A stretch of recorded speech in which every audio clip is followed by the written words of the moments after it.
Hello friends, welcome to my channel. আজি মই আপোনালোকৰ কাৰণে লৈ আহিছোঁ কচু পাতেৰে বনোৱা পকৰি বা বৰ হয়। এইটো হয়তো আপোনালোকে খাই পোৱা নাই, এবাৰ এনেকৈ এবাৰ ট্ৰাই কৰি চাব পাৰে।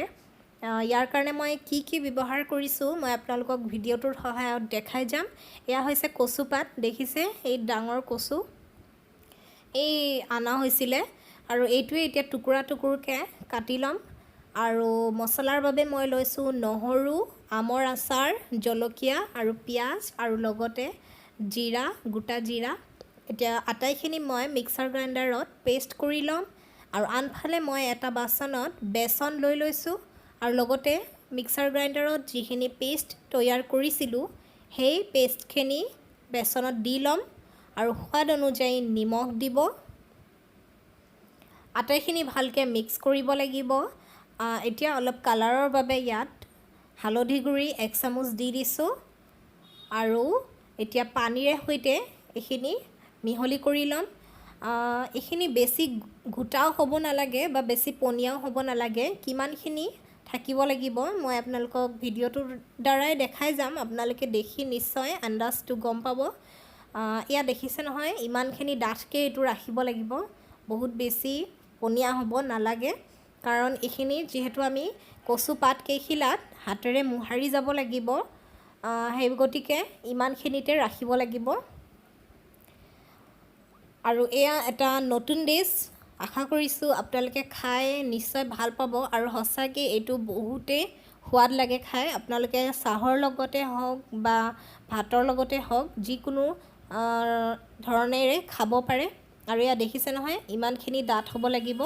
এতিয়া কচু পাত কেইখিলা যি মই কাটি লৈছিলোঁ সেইকেইটা লৈ লৈছোঁ আৰু ওলোটা পিনে এনেদৰে বেচনখিনি হাতেৰে মোহাৰি যাম। এনেদৰে মই এখিলা এখিলাকৈ প্ৰতিটো টুকুৰা দি পিনে বেচনৰ সেই পেষ্টখিনি এনেকৈ মোহাৰি যাম। আৰু এনেকৈ কমেও 4-5 খিলা বা 6 খিলামান পাত লৈ এনেদৰে মোহাৰাৰ পিছত সেইখিনি ভাজ দি ভালকৈ এটা ৰোলৰ দৰে বনাই ল'ব লাগিব। আৰু এয়া মই সানি গৈ আছোঁ, দেখিছে। আশা কৰিছোঁ আপোনালোকে নিশ্চয় ভাল পাব আৰু এবাৰ নিশ্চয় ট্ৰাই কৰি চাব। এইটো এটা নতুন ডিছ যিহেতু। আৰু এতিয়া সানি হৈ গৈছে, 5 খিলামান লৈ মই সানিলোঁ। এতিয়া পাতকেইখিলা মই এনেকৈ মেৰিয়াই এটা ৰোল কৰি ল'ম আৰু এইখিনি পানীত সিজাই পিনে এইটো বনোৱা হ'ব। গতিকে ভিডিঅ'টো আগলৈকে সম্পূৰ্ণকৈ চাই যাব। আৰু অলপমান আৰু বেচন দি লৈছোঁ যাতে ভালকৈ ৰোলটো বন্ধ হৈ থাকে। এয়া দেখিছে, মই বাচন এটাতকৈ পানী লৈ লৈছোঁ আৰু লগতে এখন চালনী দি লৈছোঁ যাতে ভাপটো আহি ষ্টিমটোৰ দ্বাৰা মানে সিজি যায়। আপোনালোকে ম'ম' বনোৱা ষ্টেণ্ড থাকিলে তেনেকুৱাটো বনাব পাৰে। আৰু এই ভাপতে এইটো সিজিব লাগিব পাতখিলা। খুব কমেও 15-20 মিনিট সিজিবলৈ সময় লাগিব। যদিও দেখাত ডাঠ পাত হয় কিন্তু সহজতে ধুনীয়াকৈ সিজি উঠে। আপোনালোকে মাজে মাজে কটাৰী বা লাঠি এডাল সোমাই চাব যে সিজিছেনে নাই। আৰু এনেদৰে মই আৰু দুটামান ৰোল ৰেডি কৰি লৈছোঁ আৰু সেইকেইটাও একেলগতে সিজাবলৈ দিম। আৰু এয়া মই দ্বিতীয়টো ৰোল বনাই আছোঁ। এনেকৈ পুনৰবাৰ এখিলা এখিলাকৈ পাত লৈ পিনে বেচনখিনি সানি যাম আৰু ৰোলটো বনাই ৰেডি কৰিম। আৰু এয়া এনেকৈ সানি থকা হৈছে। ইয়াৰ হয়তো মই কচু পাতৰ পকৰি বা বৰ বুলিয়ে কৈছোঁ, আন বেলেগ নামো থাকিব পাৰে। সেইটো বৰ বিশেষকৈ মই নাজানো, তথাপিতো বনাইছোঁ। এইটো বিশেষকৈ হিন্দুভাষীসকলৰ মাজত বেছিকৈ চলা দেখা যায় এইটো খানা, মই তেওঁলোকৰ পৰাই শিকিছোঁ। আৰু এয়া এনেদৰে মোটোকাই লৈ পুনৰবাৰ আৰু এটা ৰোল বনাই ল'ম আৰু বনাই লৈ সিজিবলৈ দিম। আৰু এয়া ৰোলটো বনাই লৈছোঁ, দেখিছে এনেদৰে পকাই যাব আপোনালোকে। আৰু এয়া ৰেডি হৈ গৈছে। এতিয়া এইটো একেলগতে সিজিবলৈ দিম। আৰু এনেকৈ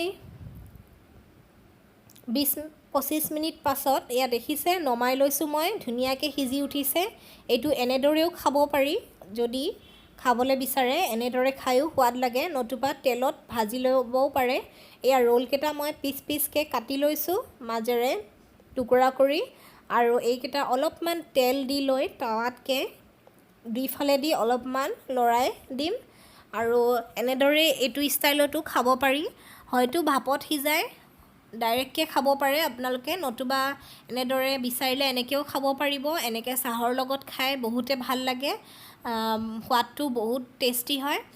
আৰু এয়া দেখিছে হৈ উঠিছে, বাছ লুটিয়াই দিলেই হ'ল তেলত।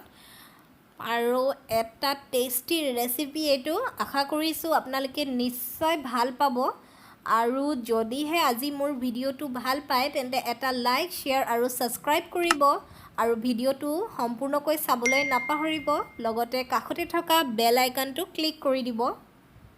আৰু এয়া মোৰ কচুৰ পকৰি নতুবা বৰ ৰেডি হৈ গৈছে, আৰু এইটো খাবলৈ সঁচাকৈ মচমচীয়া, বহুতেই সোৱাদ হৈছে।